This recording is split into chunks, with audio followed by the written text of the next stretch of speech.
한국국가전략포럼 연구위원 이강호입니다. 박정희가 옳았다. 예, 제가 쓴 책의 제목입니다.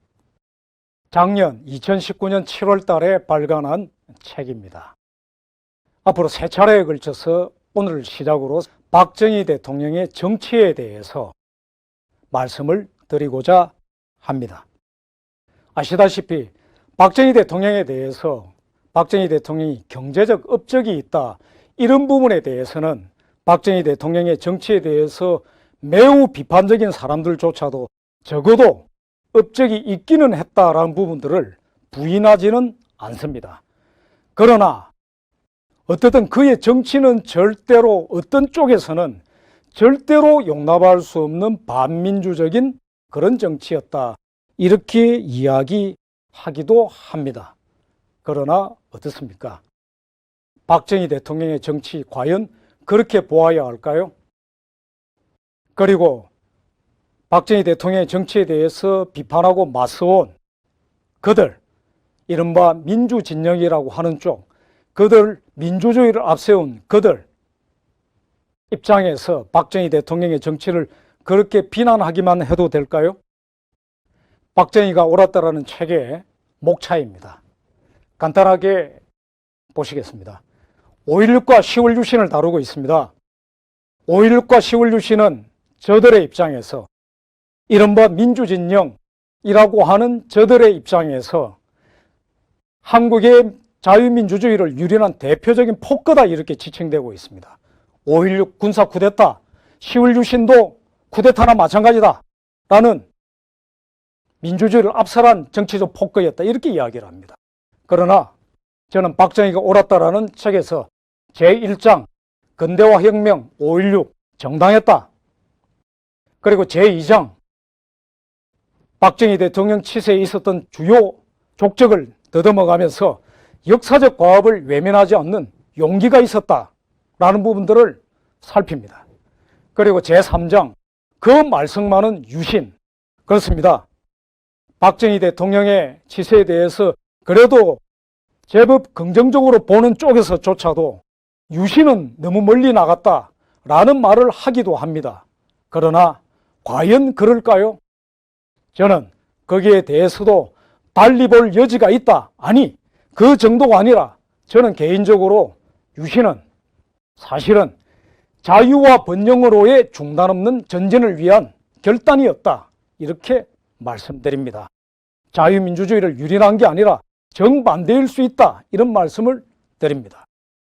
그리고 제4장 결론적으로 책에서 자유민주주의의 본질과 우리가 지켜야 될 정치적 태도, 원칙에 대해서 결론을 맺고 있습니다.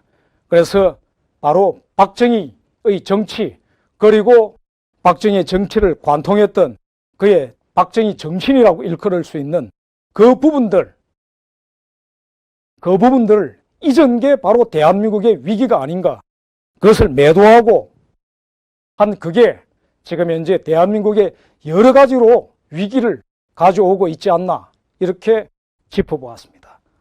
이 책에 기반을 두고 강의를 시작합니다. 박정희가 옳았다라는 책의 표지입니다. 소탈한 웃음입니다. 딱딱하게 느끼시는 분들도 있겠지만 그 시대를 겪은 분, 혹은 듣기만 한 신세대들도 박정희 대통령에 대해서 어떻게 생각하십니까? 5.16 제1강의 핵심적인 내용은 5.16과 관련한 겁니다. 쿠데타라고 합니다. 교과서에 그렇게 못 박아져 있습니다. 일반적으로 이런 평가들이 있습니다. 쿠데타는 나쁘다, 혁명이 좋은 거다. 그런데 기원을 따지자면 사실은 쿠데타는 프랑스어입니다. 그 기원에서는 쿠데타라는 말도 혁명이란 말과 동의어였습니다. 같은 의미로 사용되고 그랬습니다. 혁명이란 말이 오히려 조금 뒤에 등장을 합니다.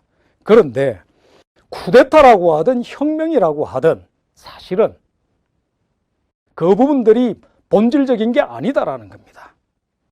실제 5.16 박정희 대통령이 등장한 5.16 쿠데타가 일어나기까지의 과정, 한국의 그 정치적인 환경, 그 배경들을 찬찬히 살펴보면은 이해할 수밖에 없는 지점이 있는 것입니다. 해방 3년 동안 그 상황을 추측해 볼 수 있는 좌익 서적들을 소개해 드리겠습니다. 그리고 대한민국 건국 이후에 또 6.25를 거치고 했지만 좌익 운동이 소멸하지 않습니다. 4.19 직후에 그 좌익 세력이 다시 발올라합니다. 그리고 4.19 직후에 김일성이 다시 책동을 시작을 합니다. 5.16이 일어납니다. 쿠데타라고 하는 5.16 군사혁명이 일어납니다. 일본이 반공입니다. 왜 그럴 수밖에 없었을까요? 김일성 4.19 직후에 적화를 노렸지만 김일성의 희망은 물거품이 되는데 5.16 때문이었습니다. 장준하라는 분이 있습니다. 박정희 대통령 시대 내내 박정희 대통령에 반대하는 입장으로 일관하고 맞서기도 했었던 인물입니다. 그러나 장준하 씨는 5.16을 강력히 지지했습니다. 1961년 5.16이 일어난 바로 그 다음 달 자신이 발간하던 사상계라는 잡지 권도원에 5.16 혁명을 지지하는 권도원을 게재를 합니다. 자유민주헌정의 파괴, 공식적으로는 박정희 대통령을 반대를 하고 그를 비난하고 폄훼하고 맞서는 이른바 민주진영 쪽에서는 계속 자유민주헌정을 파괴했다 이렇게 이야기를 합니다. 그럴까요? 저는 그게 아니라 사실은 5.16은 자유민주헌정을 본질적으로는 수호한 조치였다 이렇게 말씀드립니다. 6.25 다음 달은 6.25입니다.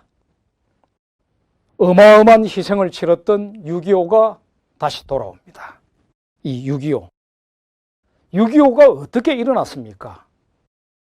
오늘 본 주제가 아니기 때문에 길게 논하지 않겠습니다. 그런데 6.25가 끝나고 난 뒤에도 그렇습니다. 한국에서 6.25가 끝난 뒤에도 좌익 세력은 완전히 소멸하지 않습니다. 서두에 말씀드렸듯이 나중에 다시 다 발호에 나옵니다. 그런데 그 씨앗이 어떻게 뿌려지고 어떻게 암약하게 됐을까요? 지금 소개드리는 책들, 대표적인 4권의 책을 소개드리는데 이 책들은 대한민국 건국 전입니다. 6.25 전입니다. 해방공간 3년 동안에 발간되었던 대표적인 좌익 서적 4권을 소개드립니다. 1945년 8월 15일 해방이 되자마자 곧바로 나온 책이 있습니다. 공산당 선언입니다. 읽어보시지 않았다 하더라도 들어보신 분들은 꽤 되시리라 생각이 듭니다. 바로 시조라고 현대 공산주의의 시조라고 할 수 있는 마르크스 레닌주의의 바로 그 마르크스의 대표적인 정치 저작입니다. 공산당 선언 해방되자마자 나옵니다. 1945년에. 그리고 공산주의 운동에서 좌익혁명에서 빠뜨릴 수 없는 마르크스 레닌주의의 바로 레닌, 러시아 혁명을 주도한 그 레닌입니다. 레닌의 대표적인 정치 저작이라고 할 수 있는 어쩌면은 정치적으로 가장 중요하다고 할 수 있는 무엇을 할 것인가 라는 책입니다. 이게 바로 1946년 바로 그 다음에 나옵니다. 정성 들여 만들었습니다. 판화로 조각을 한 판화입니다. 이게 나왔습니다. 그리고 민주주의 12강이라는 책이 있습니다. 여러분 이 책을 꼭 기억해 두십시오. 제목만을 가지고서 질문을 드리면은 이 책에 대해서 배경을 내막을 모르는 분들은 아무도 맞추지 못합니다. 이 책이 어떤 책일까요? 그러면 대개는 저것은 그러니까 민주주의에 대해서 일반적으로 설명하고 있는 그런 개론서가 아닐까요? 영미의 영국과 미국의 자유민주주의에 대해서 설명하는 소개하는 개론서인가요? 이런 답이 나오기 일쑤입니다. 아닙니다. 아실 만한 분은 아시겠지만 이강국이라는 대표 저자 제1강을 저술한 이강국은 남노당 수계의 한 명입니다. 나중에 월북에서 북한에서 외무상을 지내기도 합니다. 이런 거물급 좌익입니다. 민주주의 12강, 이 책은 좌익서적입니다. 민주주의라는 제목으로 이른바 진정한 민주주의라고 하면서 좌익 사상을 설명하는, 좌익 이념을 설파하는 책입니다. 그리고 민족과 인민이라는 책, 1947년, 1948년 대한민국이 건국되기 바로 한 해 전에 나온 책입니다. 민족과 인민, 저 인민이란 표현, 이제 한국에서 익숙해진 일반적 표현은 민중이죠. 민족과 민중, 요 앞에 민주, 그 다음번에 민족과 인민, 민주, 민족, 인민, 많이들 들어보셨을 겁니다. 혹은 운동권들이 그렇게들 많이 떠들었습니다. 민주, 민족, 민중, 이렇게들 떠들고들 했습니다. 자, 제목만으로 이 책도 좌익서적이라고 그냥 곧바로 느껴지실까요? 그런데 이 책 또한 바로 좌익서적입니다. 남노당이 이면에서 조정하면서 만들어낸 그런 책입니다. 바로 이런 부분들이 이후에 한국의 정치적인 수많은 그늘을 들이우게 되는 이데올로기적, 정신적인 어떤 씨를 뿌린, 나중에 붉은 독초가 자라나게 한 그런 씨앗이 됩니다. 6.25 때 이런 낙동강 전선을 지켰던 학도병들입니다. 이런 일을 거쳐서 대한민국의 자유체제가 지켜졌었습니다. 대한민국, 우리들과 그대들의 조국이라고 하는 바로 6.25를 기리는 시가 있었습니다. 따로 소개드릴 기회에 자세히 소개 말씀드리겠습니다. 자, 어떻습니까? 앞에 말씀드렸던 서두를 보면은 대한민국의 자유민주 체제는 어떤 것입니까? 상시적 비상체제라는 것. 진통 끝에 1948년 자유민주 체제로 대한민국 건국되기 전, 그리고 건국 3년 만에 6.25 이런 피 어린 과정을 거쳐 나갈 수밖에 없었던 대한민국의 자유민주 체제, 상시적 비상체제였다는 것, 이것을 꼭 기억하고 염두에 두셔야 한다는 겁니다. 좌익은 처음부터 대한민국 자유민주 체제 탄생에 반대하고 방해했다는 것, 북한은 계속 도발과 전복 책동을 계속해왔다는 것, 남한에서도 기회가 있을 때마다 좌익이 바로했다는 것, 대한민국의 모든 발전은 그 도전을 제압하는 가운데 이루어졌다는 것, 그리고 지금 현재 87년 민주화 체제라는 이 체제, 그냥 갑작스럽게 민주주의가 없는 상태에서 민주주의가 유린됐다가 등장한 게 아니라, 쟁취한 게 아니라 성숙한 것이었다는 것, 이런 부분들을 기억하고 명심해야 한다는 말씀드립니다. 그리고 이런 긴장, 상시적 비상체제로서의 자유민주 체제에 특히 대한민국의 그런 어떤 환경, 처한 조건들을 명심하지 않으면 자유민주 체제는 항상 체제 타락의 위험에 노출되어 있다는 걸 소홀히 하기 쉽다는 말씀을 드립니다.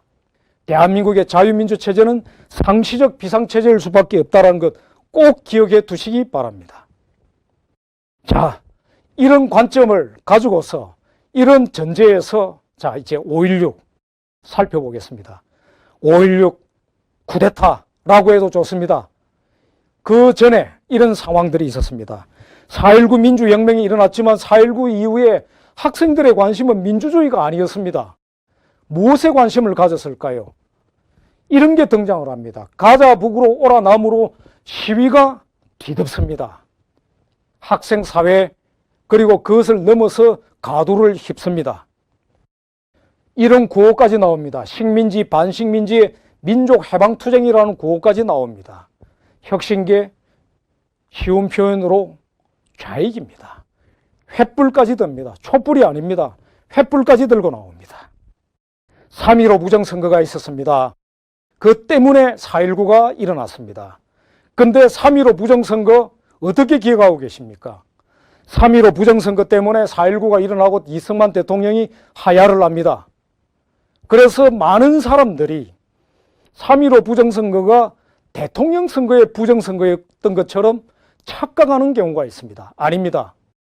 부통령 선거의 문제였습니다.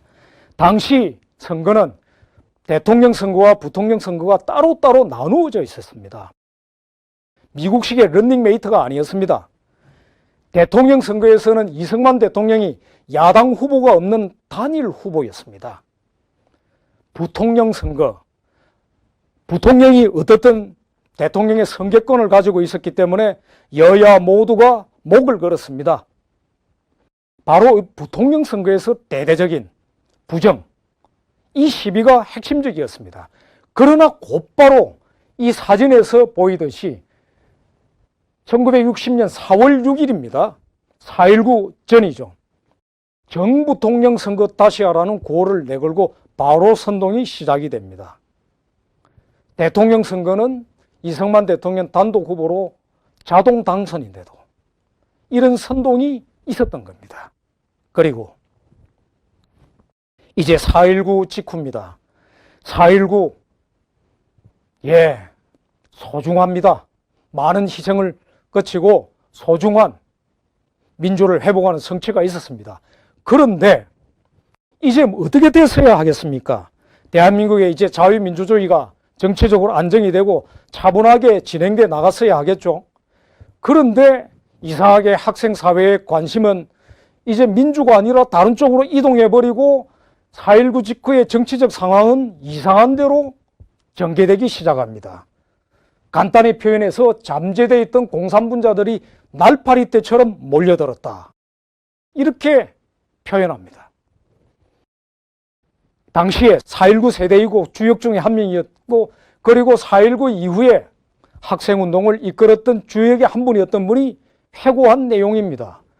한국 각지에 잠재되어 있던 공산분자들이 제철을 만난 듯 민족통일연맹이라는 학생들이 만든 게 있습니다. 거기에 날파리 떼처럼 몰려들었다는 겁니다.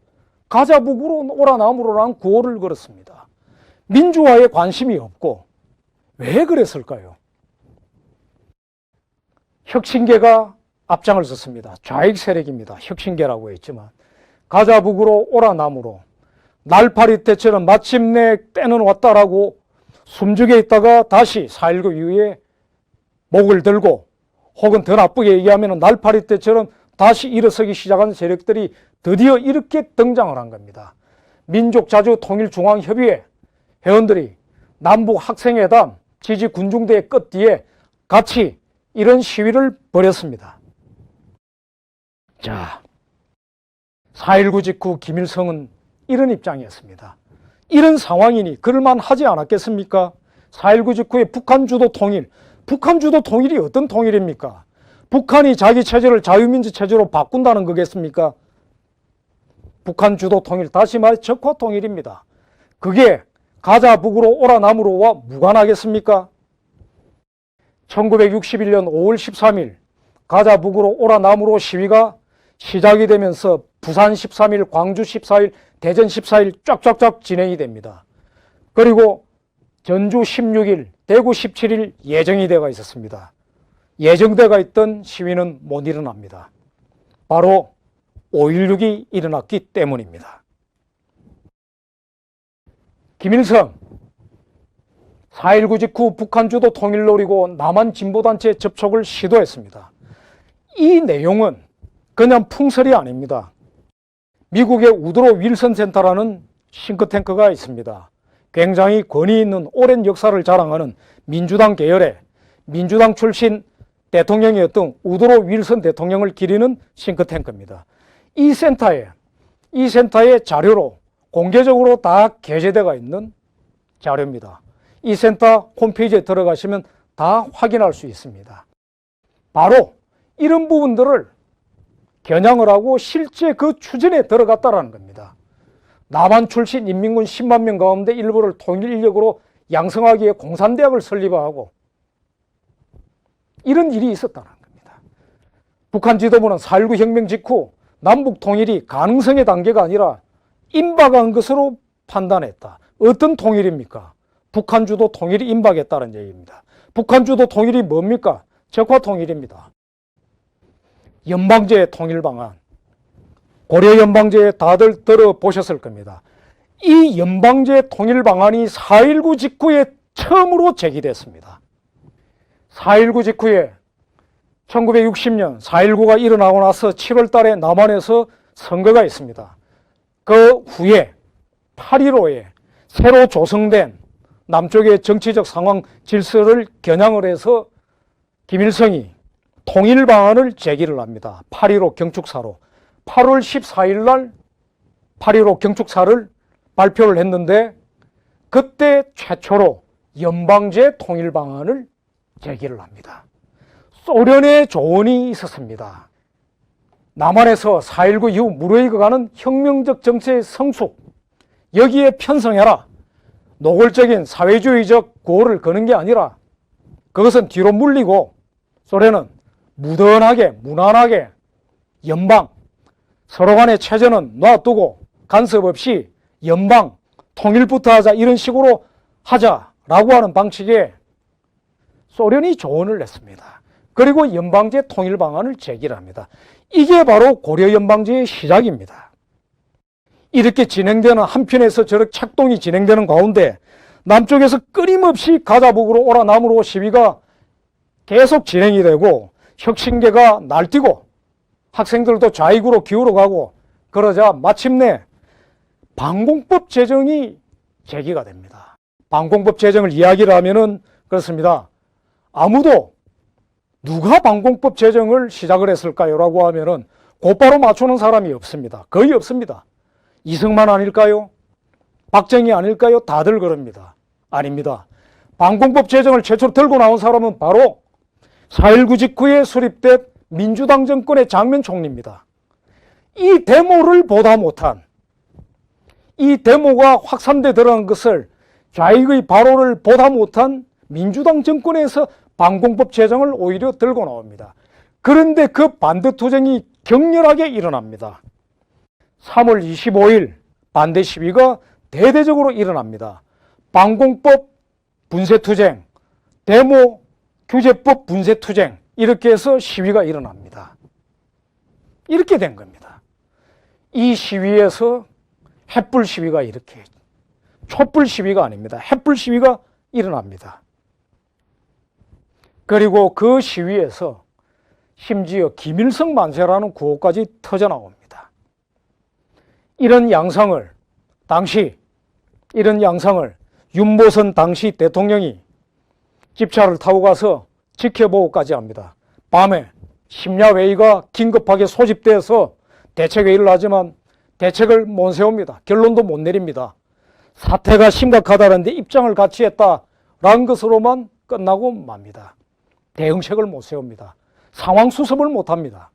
그리고 바로 2개월 뒤 5월달 들어서 대대적인 가자 북으로 오라 남으로 시위가 또 거세게 번져나갔던 겁니다.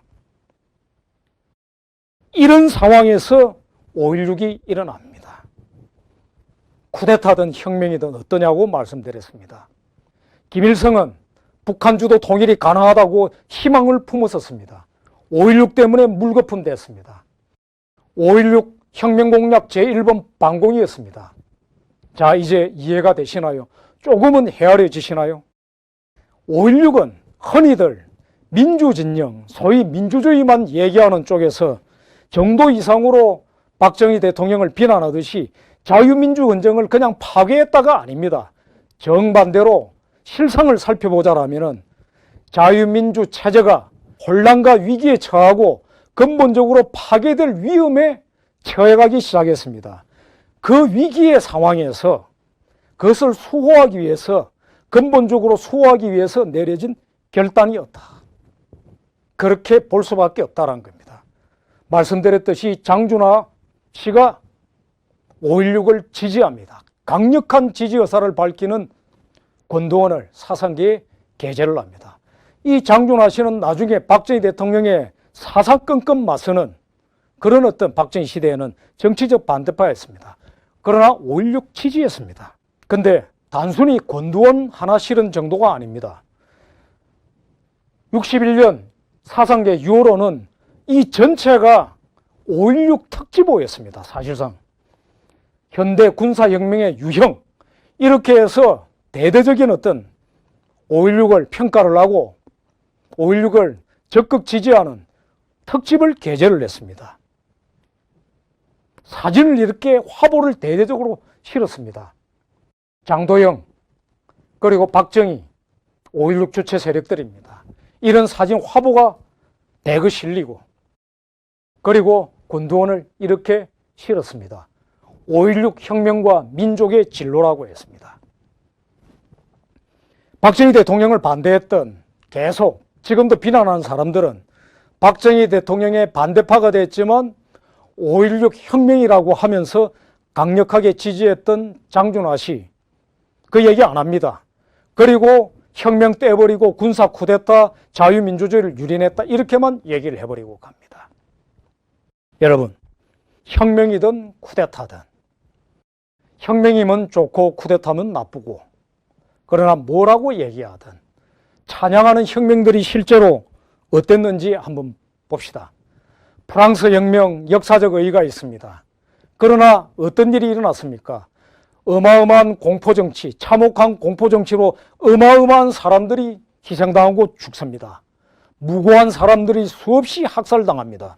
그러다 그 공포정치를 주도한 로베스피에르라는 사람 자신도 단두대에서 목이 잘리죠. 자, 혁명이 이름 붙은 또 좌익혁명들, 좌익혁명들은 혁명이라는 명칭들 정말 좋아합니다. 우선 1917년 러시아 혁명부터 그리고 또 10월 공산혁명 어떻게 됐습니까? 소련은 어떻게 됐습니까? 결국에는 참혹한 파탄. 그때 당시에도 이미 수많은 사람들을 희생시켰고 그러나 희생은 묻히고 무시당했습니다. 그리고 선전으로 일관하면서 체제가 잘 지탱되고 있는 것처럼 거짓말로 일관했습니다. 그러나 무너지고 나서 그 실상이 다 드러났습니다. 어땠습니까? 그게 혁명이라는 거였습니다. 그 뒤로 러시아 혁명을 흉내낸 그것을 본보기로 했던 수많은 좌익혁명들 어땠습니까? 모두가 다 그랬습니다. 모든 좌익혁명, 프랑스 혁명을 찬양하고 러시아 혁명을 흉내냈던 좌익혁명들 가운데 달리 보자라면은 쿠데타에서 비난받는 5.16만큼, 아니, 만큼도 아닙니다. 비교 자체가 불가능합니다. 5.16이 남긴 업적과 비교할 수가 없습니다. 5.16으로 등장한 세력은 그야말로 기적이라고 볼 수밖에 없는 경이적인 업적을 세웠습니다. 한강의 기적입니다. 그러나 혁명을 찬양했던 그들이 만들어낸 것은 지옥이었습니다. 쿠데타 혁명, 명칭을 뭐라고 하든 5.16은 폄하할 수 있는 게 아닙니다. 박정희 대통령의 5.16, 박정희 대통령은 바로 그렇게 등장을 시작했습니다. 다음 강의에서 박정희 대통령의 그 결단의 정치가 어떻게 펼쳐져 나간지 살펴보기로 하겠습니다. 감사합니다.